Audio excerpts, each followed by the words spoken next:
si on veut parler un petit peu des problèmes de sécurité et de navigation autour de ces projets éoliens, on constate que en France, ces projets éoliens sont particulièrement proches des rails maritimes, ce qui va engendrer forcément des problèmes de sécurité, de collision avec les bateaux. Ça existe déjà dans des projets qui sont en Belgique ou en Hollande, et le risque que cela arrive en France devient du coup de plus en plus fort.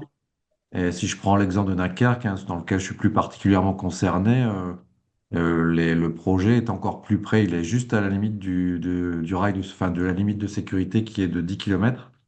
Donc, ça devient un problème qui est urgent. J'avais d'ailleurs préparé à ce propos des photos que j'ai mis dans les, euh, les discussions de groupe. Je sais pas si tout le monde a accès au niveau du trafic maritime.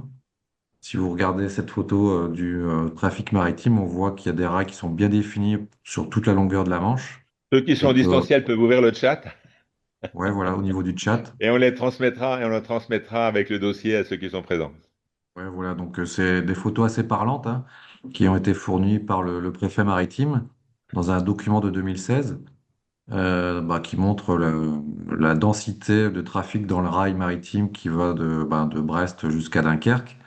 Et on voit bien à Dunkerque un resserrement du trafic.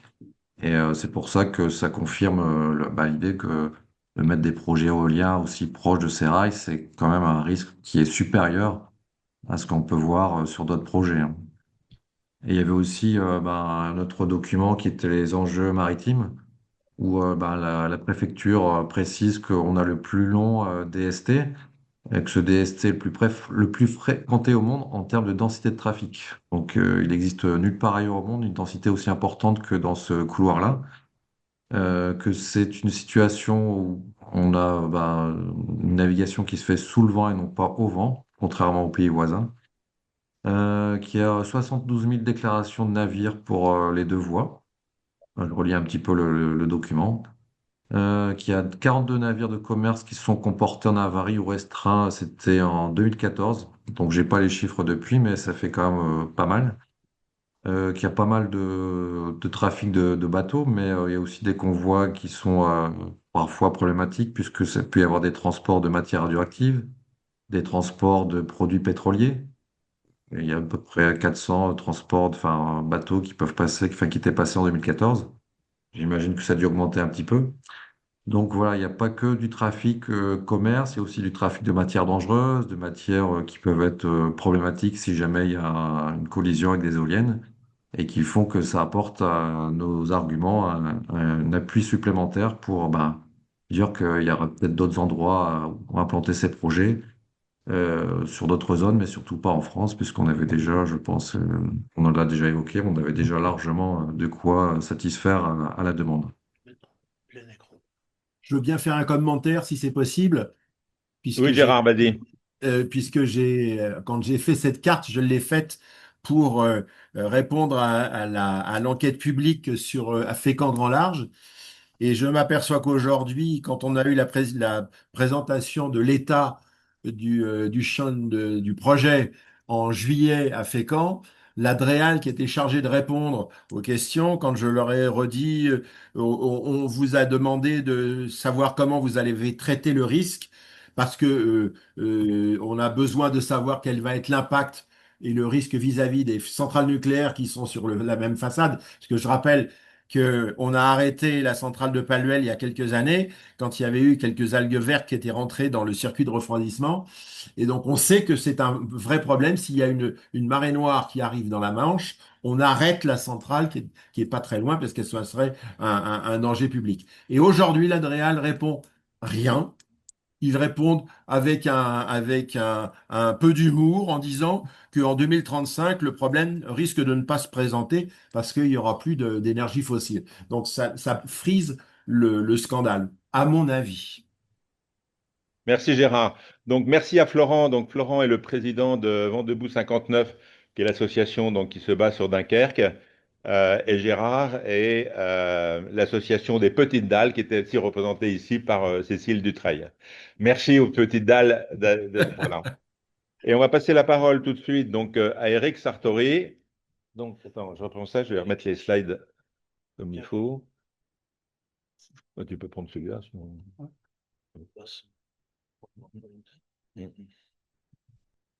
Alors, est-ce qu'à distance, vous voyez le PowerPoint là? Non, à ceux qui sont en distanciel. Attends, oui. Oui, oui, non, voilà, voilà. Oui, Voilà, c'est bon, vous Je voyez vois la Bretagne carte. Nord, c'est bon. Je on vois voit bien, je une vois toujours carte. on On est voit la toujours sur la carte, la Manche. sécurité de navigation. Ah, vous voyez pas Bretagne Nord là? Non, Non. on est encore sur la Manche Nord. D'accord, donc il faut que je repartage.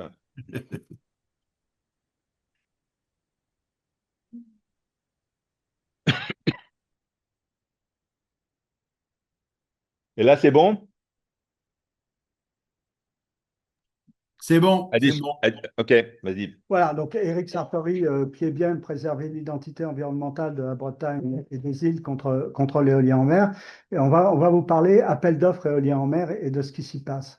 Et là, la confrontation, l'actualité est assez farcesque parce que la même semaine, vous avez le média Green Universe qui se fait l'écho des pressions des promoteurs éoliens en mer pour sortir le plus vite possible, un décret PPE 3 qui leur permettrait de relancer des appels d'offres éoliens en mer. Ils ont déjà essayé de faire le coup en plein été au mois d'août. Et ils ont échoué.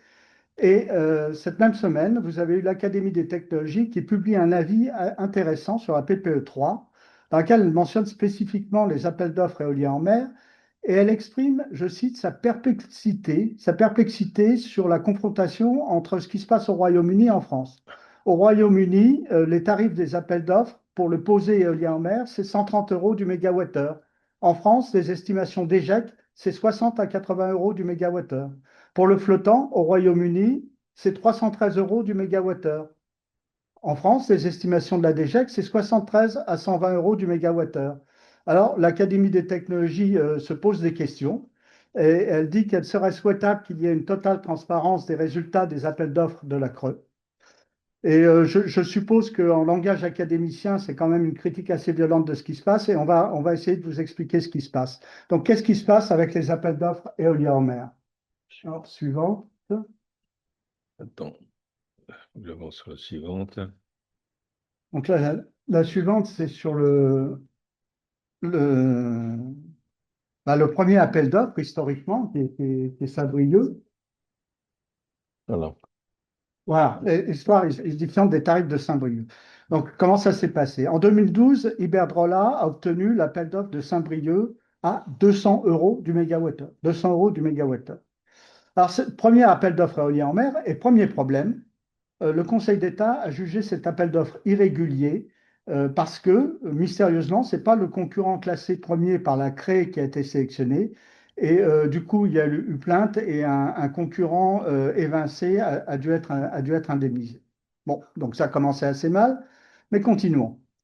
En 2018, l'État se rend compte que quand même 200 euros du mégawattheure, ce n'est pas très raisonnable et se lance dans une renégociation sur Saint-Brieuc et trois autres parcs. Alors, qu'est-ce qui se passe? Le prix garanti passe de 200 euros du mégawattheure à 155 euros quand même du mégawattheure. Mais cela s'accompagne, renonciation de l'État à percevoir les redevances d'occupation du domaine public maritime. C'est un cas unique en Europe. Partout en Europe, les promoteurs éoliens font des enchères pour obtenir ce droit. Prise en charge des coûts de raccordement par RTE, dont Nicolas a déjà un peu parlé. Et ça, c'est une plaisanterie qui est aussi un cas unique en Europe et même au monde et qui va nous coûter 47 milliards d'euros pour le programme éolien en mer. Suppression de la part fixe dans la formule d'indexation, c'est-à-dire la totalité de la valeur du parc est indexée sur l'inflation, et suppression des clauses de surrentabilité. Alors, la Cour des comptes s'est quand même interrogée là-dessus. Et en 2023, ils ont dit, bah, écoutez, on ne comprend pas cette renégociation. On ne comprend pas à qui ça profite. Est-ce que ça profite à l'État ou est-ce que ça profite aux promoteurs éoliens? Parce que, en particulier avec la clause d'indexation sur l'inflation, ça risque de complètement déraper. Et bingo, bah, c'est exactement ce qui s'est passé, puisque bilan en 2025, le tarif de Saint-Brieuc est de 196 euros du mégawattheure. Bravo pour la renégociation. C'est pas avec des renégociations comme ça que le prix de l'électricité va baisser. Alors, il y a un autre problème maintenant qui est apparu avec ces dernières années. C'est un phénomène en pleine explosion qui était cependant parfaitement prévisible. C'est l'explosion des épisodes de surproduction et des prix négatifs. En période de vent fort, il y a du vent dans toute l'Europe, il y a trop d'électricité. Et l'électricité produite, sa valeur est nulle, voire négative. Donc, qu'est-ce qui se passe? La conséquence, c'est une volatilité extrême des prix de l'électricité. Et on en arrive à ce qui va nous arriver en France si on continue sur cette voie-là. Par exemple, en Écosse, le principal parc offshore écossais, Seagreen, les 2 tiers du temps de sa production sont jetés. Elles ne valent rien. Il est écrété les 2 tiers du temps. Alors, comment ça a été géré en France à Saint-Brieuc, ça? Jusqu'à mi-2025, il y a obligation d'achat. Alors là c'est encore, c'est affolant. Obligation d'achat, ça veut dire RTE achète au prix garanti, 196 euros du mégawattheure, et se débrouille pour revendre au prix spot comme il peut, même si ce prix spot est négatif. Alors là, ça a quand même un peu hurlé. Et en juin 2025, c'est là que ça a été vraiment mis en place, a été mis en place un système d'écrêtement obligatoire. C'est-à-dire que lorsqu'il y a trop d'électricité, c'est le parc de Saint-Brieuc ou les autres parcs éoliens en mer qui doivent s'arrêter. Seulement, attention, ils sont payés pour s'arrêter. Ah oui, alors pour Saint-Brieuc, concrètement, ça signifie Saint-Brieuc est payé 196 euros du mégawattheure quand il produit, et quand il ne produit pas, il est payé à peu près 140 euros du mégawattheure pour produire ce qu'il aurait pu produire et qui n'a pas produit. Voilà, alors ça non plus, ça ne fait pas baisser la facture d'électricité, n'est-ce pas? Et avec ça, là-dessus, avec ce système-là, il y a des risques qu'on connaît. Le premier risque, c'est un risque de fraude qui a été avéré au Royaume-Uni. Évidemment, les parcs éoliens surestiment ce qu'ils auraient pu produire pendant qu'ils ne produisent pas. C'était quand même 20% de fraude au Royaume-Uni. Et puis, il y a un autre risque qui est beaucoup plus grave et que tu as abordé, Nicolas, c'est que ça se traduit par des dangers d'instabilité sur le réseau électrique. Et ça s'est passé, par exemple, le président de RTE, le 1er avril 2025, a lancé un vrai avertissement et dit à 13 heures, on est passé en épisode de prix négatif et à ce moment-là, on a perdu en quelques minutes 9 gigawatts de production. On passe en prix négatif, paf, les gens s'arrêtent de produire et on perd 9 gigawatts d'un coup. 9 gigawatts, 9 centrales nucléaires d'un coup. Et commentaire, c'est au-delà de l'incident dimensionnant en Europe. Donc vous voyez, le blackout espagnol, on n'en est pas très loin. Alors je passe l'anniversaire de ouais, sur cet anniversaire de Saint-Brieuc, ça nous a valu quand même d'Iberdrola quelques vérités qui sont intéressantes. Alors, ils sont contents de leur chiffre d'affaires, 300 millions. Ils sont contents de la manière dont l'écrêtement est compensé. Bah, tant mieux pour eux. On est contents aussi.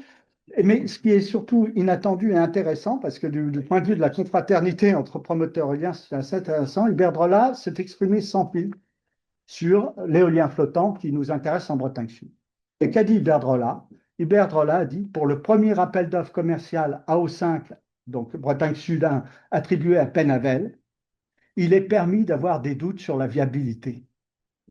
Intéressant. L'éolien flottant est aujourd'hui un pari risqué. Nous, on n'y va pas. Et ce qui s'est passé en Méditerranée et en Bretagne Sud, ça crée vraiment des doutes sur la viabilité du projet. Alors, c'est une bonne transition vers Bretagne Sud, vers Bretagne Sud 1. Passé. Voilà. Alors, donc, qu'est-ce qui s'est passé à l'attribution de Bretagne Sud 1? Ben, ça a été aussi folklorique. Hein. Février 2024, la CRE annonce, allez, on a désigné notre vainqueur de l'appel d'offres. D'accord? Ben, février se passe, mars se passe, avril se passe, pas d'annonce de l'État.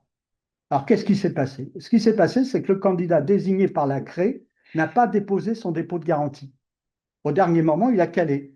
Et il a probablement calé parce qu'il n'a pas trouvé de turbine suffisamment puissante correspondant à l'appel d'offres auquel il avait répondu. Alors, sous pression, et on a eu des entretiens, des échos de la CRE, il paraît que ça s'est quand même assez mal passé, mais bon, sous pression, la CRE a désigné un autre candidat résiduel, qui est maintenant le consortium Penavel, un consortium belge et allemand, donc qui a candidaté, a obtenu un appel d'offres à 86,4 euros du mégawattheure. Ah oui, mais alors la CRE, elle n'était vraiment pas contente, elle a fait quelques considérations.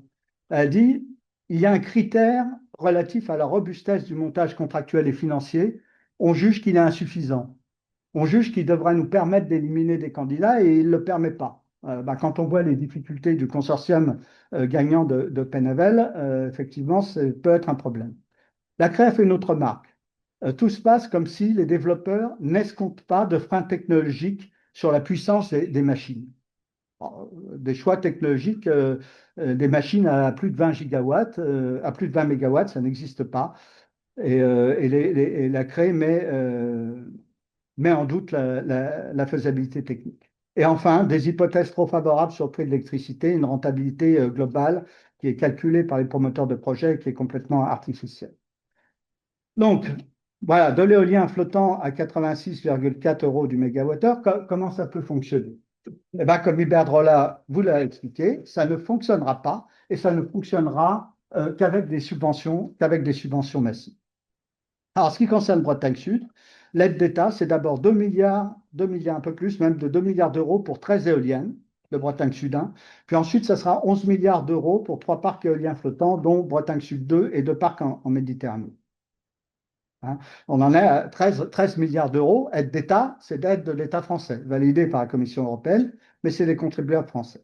Et ce qui est intéressant, c'est quelques considérations qui ont été faites par la Commission de la concurrence, par la Commission européenne, lors de cette aide d'État.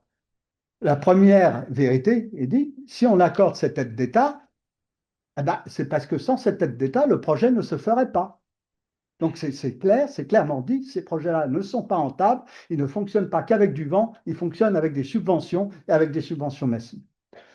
Et puis il y a quelques considérations qui, je pense, vont nous amuser dans les années qui viennent, voire même dans les semaines qui viennent, puisqu'il y a un autre appel d'offres en cours. Un candidat ne doit pas être une entreprise en difficulté. Ah oui, on verra. Hein. Bayware, il y a quand même des problèmes. Et puis, il y a une autre surprise qui touche vraiment au mécanisme des appels d'offres. Donc, la Commission européenne nous dit aucun ajustement a posteriori ne sera apporté au résultat de la procédure d'appel d'offres. Ça veut comment dire que la Commission européenne considère les appels d'offres éoliens en mer français comme une vraie plaisanterie, comme du n'importe quoi. Il dit il faut arrêter de traficoter ces appels d'offres. Ça marche ou ça marche pas. Voilà. Critères de résilience, exclusion de mécanismes favorisant l'emploi local, ça c'est la Commission européenne, hein, toujours, et c'est les règlements internationaux. Et puis, troisième considération, enfin, autre considération, tentative de limiter l'aventurisme technologique sur la puissance des éoliennes dont je vous ai parlé, puisque maintenant, une des conditions de l'aide d'État, c'est que les aérogénérateurs proposés pour le projet doivent avoir déjà fait l'objet d'une certification industrielle. Alors, je suis vraiment, jusqu'à présent, tout ça, c'est le contraire de ce qui s'est fait jusqu'à présent. Hein. Donc, on va voir ce que ça va donner. J'avoue que je suis assez curieux de voir la suite. Voilà, puis on va terminer sur ah oui, alors vraiment une autre plaisanterie encore, c'est l'attribution de Centre Manche 1 et de Centre Manche 2. Centre Manche 2, déjà. Alors, Centre Manche 2 a été annoncé en catimini, en vitesse, la veille du départ du ministre Ferracci. On a appris qu'il y avait, sur 7 concurrents qui étaient en shortlist, il y a eu seulement 2 offres finales. Et dans le même package, en partie, il y avait, je ne l'ai pas dit, mais dans le même package, il y avait Oléron, où il y a eu 0 candidat. 0 candidat. Là, ils étaient plus que 2. Alors, sur le processus concurrentiel, c'est déjà quand même assez moyen. Mais là où ça devient encore plus drôle, c'est qu'ils étaient que 2, mais l'État a trouvé le moyen de désigner le consortium qui n'avait pas été placé en tête par la CRE. Donc, encore une fois, on s'assoit sur le rôle de la CRE. Encore plus drôle, le consortium finalement sélectionné par le ministre a éclaté avant même l'annonce de sa sélection, puisque c'était un consortium entre Total et RWE, et RWE a dit, moi je me retire de l'éolien en mer en France et je me retire de ce projet-là. Donc le consortium désigné a explosé. Ah oui, mais ce n'est pas encore fini. Parce que du coup, qu'est-ce qui se passe? Du coup, le consortium classé en deuxième, qui comprenait EDF comme majoritaire, bon, les gens ont commencé à se dire, finalement, peut-être que EDF, renouvelable en l'occurrence, pourrait s'allier avec Total et remplacer RWE. Ah bah oui, mais EDF était engagé avec un autre promoteur éolien qui s'appelle Maple Tower dans Centre Manche 1. Et du coup, Maple Tower dit, ah bah oui, mais moi, dans ces conditions, je fais plus Centre-Manchin.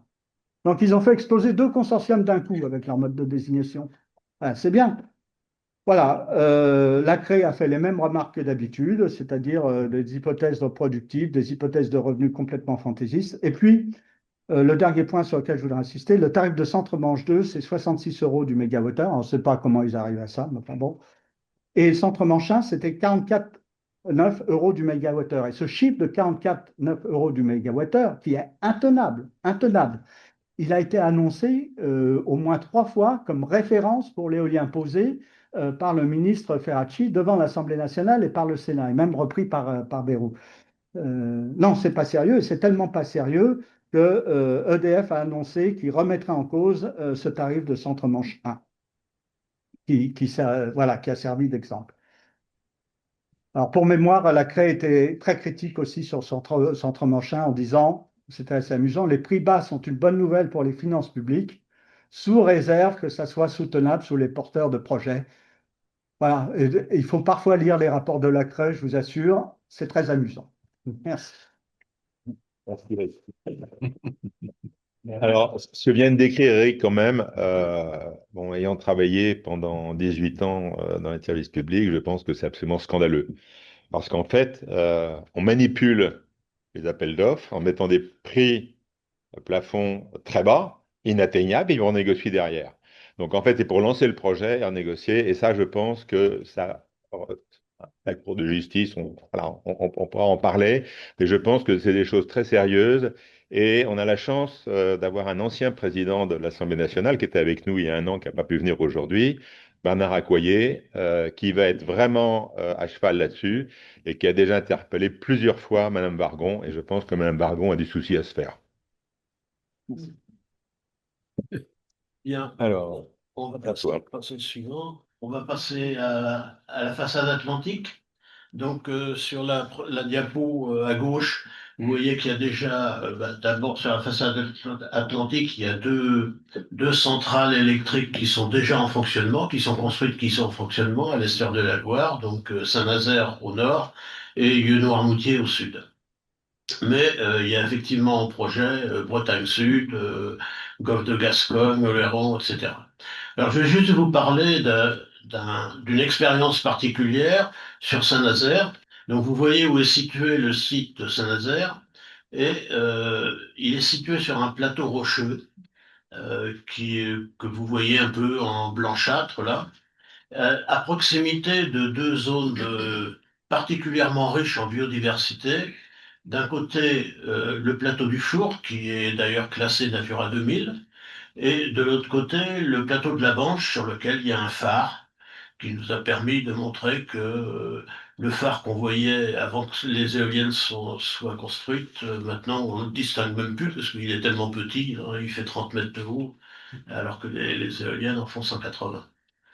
Alors, les informations que je vais vous donner sont des informations qui m'ont été fournies par une association de plongeurs, des plongeurs en apnée, hein, de plongeurs scientifiques, qui, qui depuis plus de 20 ans, euh, ouais, 30 ans même, font des relevés de l'état des fonds entre l'estuaire de la Loire et l'estuaire de la Vilaine.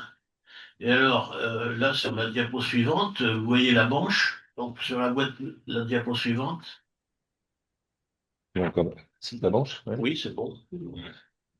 Euh, vous voyez qu'ils ont fait un relevé après la construction du centre de la centrale électrique qui est située à un nautique à tout casser du plateau de la Manche. Donc, c'est assez proche.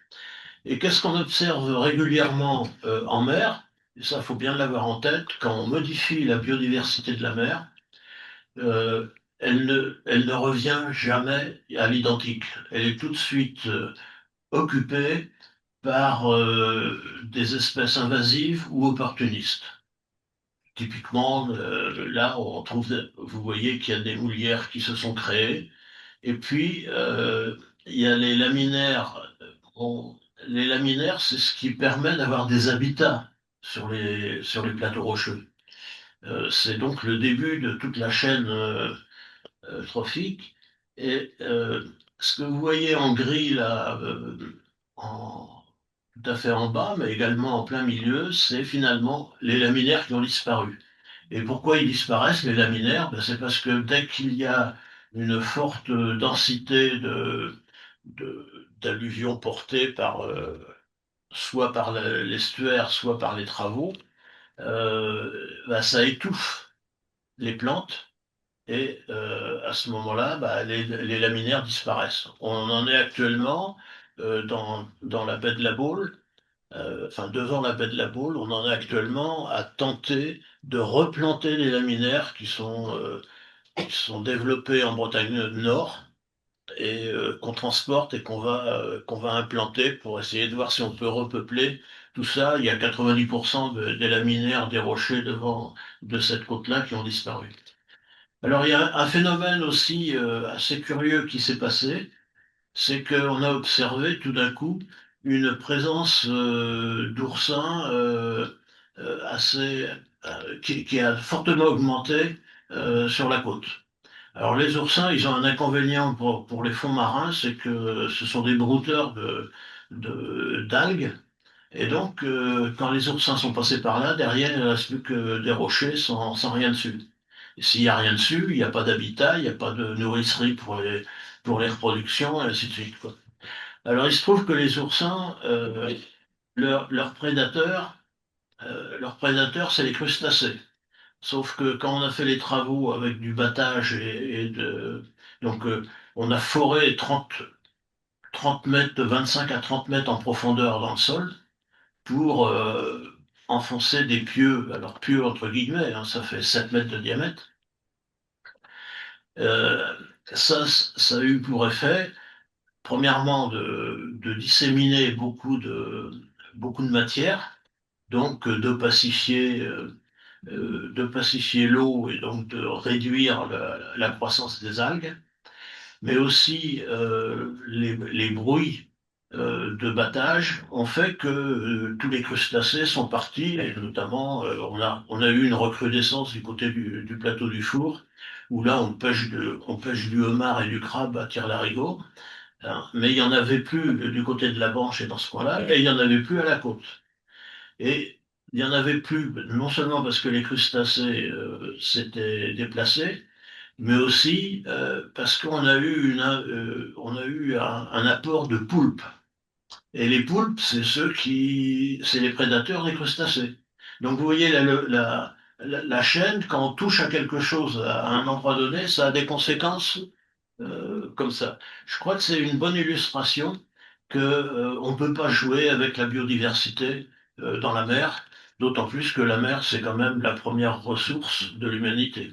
Deux mots là-dessus, bah, vous voyez très vite que les recommandations, c'est que si c'est sur du sable, la biodiversité, elle est très faible, hein.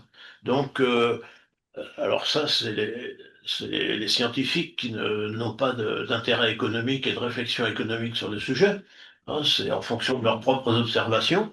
Eux, ils considèrent que là où il n'y a pas beaucoup de biodiversité, bah, finalement, aller mettre comme afféquent des, euh,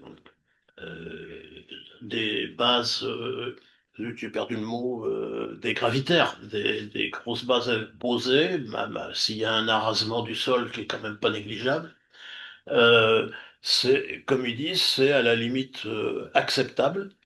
Par contre, l'erreur, alors c'est tout ce qui a été fait d'ailleurs essentiellement en Europe du Nord, quoi. Et en France, le Saint-Brieuc et Saint-Nazaire sont les deux premières centrales éoliennes en mer construites sur des plateaux rocheux.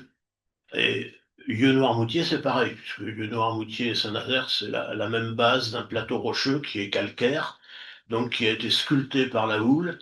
Et étant sculpté par la houle et étant faible profondeur, donne effectivement beaucoup d'algues et ainsi de suite, quoi. Donc, ils disent bah, que ce soit sur des roches calciques comme sur l'estuaire de la Loire ou granitiques comme en Bretagne Nord, eh bien, il existe des failles, des niches écologiques, des trous, des crevasses, des blocs qui sont des habitats indispensables pour les crustacés et poissons et pour la biodiversité. Donc, installer ce genre d'usines euh, sur les plateaux rocheux, c'est quand même pas une bonne idée et c'est à éviter. Alors évidemment, quand on pense sur l'impact sur les fonds, on pense aux fondations. Mais à Saint-Nazaire, par exemple, d'accord, il y a 80 fondations, mais il y a 110 kilomètres de câbles au fond. Donc sur, je sais plus combien de kilomètres carrés, grosso modo, je crois que c'est l'ordre de 80-90 kilomètres carrés. Donc 110 kilomètres avec des câbles qu'on ne peut pas en souiller puisque c'est sur du rocher, hein. Donc on les a mis dans des coquilles de fonte d'1 mètre de long et puis bout à bout comme ça. Donc vous voyez un peu la production de la fonderie en Mayenne du côté de Laval et l'émission de gaz carbonique pour ce sujet, ça c'est faramineux, quoi. Euh, donc voilà, les fonds, c'est pas uniquement les fondations, c'est aussi tout ce qui est câble sur les fonds. Et donc sur les éoliennes flottantes, d'accord, il n'y a pas de fondation. Par contre, il y a des ancrages dont on ne connaît pas vraiment les effets puisqu'on n'a pas trop d'expérience sur le flottant. Et les câbles interéoliennes sur les faibles profondeurs sur lesquelles quand je dis faible, c'est-à-dire entre 50 et 100 mètres, euh, sur lequel il y a des projets actuellement sur le tour de la France, contrairement à l'Écosse où c'est des profondeurs bien plus grandes. Donc en France, c'est plutôt des câbles qui sont déposés et fixés au fond, quoi. Alors que en mer d'Écosse, c'est des câbles qui sont pendulaires, quoi. Donc les impacts sont quelque chose d'assez important. Donc les mesures de réduction, bon, on vous les a indiquées ici. Je crois que la colonisation par les espèces fait un peu, vous savez, pour défendre les solutions comme ça, on dit bah, on va profiter, ça fait un effet récif. Donc bah oui, l'effet récif, c'est qu'il y a plein de boules qui s'installent sur les bases, mais c'est pas ça qui fait revenir les poissons. Et vous l'entendrez tout à l'heure dans les vidéos des spécialistes de la pêche. Alors, on a mis également la Méditerranée, donc un exemple sur la Méditerranée. Il y a eu un rapport qui vient de sortir par Migralion, qui avait été demandé avant qu'on installe. Alors en Méditerranée, c'est que du flottant parce que c'est beaucoup plus profond. Et donc Migralion, c'est des scientifiques qui ont observé, mesuré les trajectoires de toutes les espèces migratrices. Et je vous ai représenté ici les trajectoires au-dessus du plateau continental du golfe du Lion. Et vous voyez que vous voyez les petits polygones, là, ce sont les projets ou les réalisations d'éoliennes flottantes, et ça passe en plein dessus. Donc, à droite, ce que vous voyez, c'est la fréquence, la probabilité que les oiseaux passent à une certaine hauteur. Et vous voyez que si le violet qui est tout à fait en bas, bah, c'est en dessous des 30 mètres, 30 à 40 mètres, qui correspond au passage bas de la pale lorsqu'elle tourne. Par contre, vous voyez que c'est quand même la majeure partie c'est la surface qui représente la probabilité de passage des migrateurs directement à l'altitude des éoliennes. Donc il vaudrait mieux. Alors, dans ce cas-là, on avait demandé l'étude, sauf que l'étude et les sorties, c'était déjà construit. Donc on pense quand même qu'il faudrait mieux attendre le résultat de l'étude avant de décider d'implanter des éoliennes flottantes sans savoir ce qui se passe. Je pense qu'on a évoqué Dunkerque tout à l'heure. Dunkerque, c'est un passage migrateur énorme, quoi. Donc ce qu'on fait en mer du Nord de ce côté-là va à peu près dans le même sens.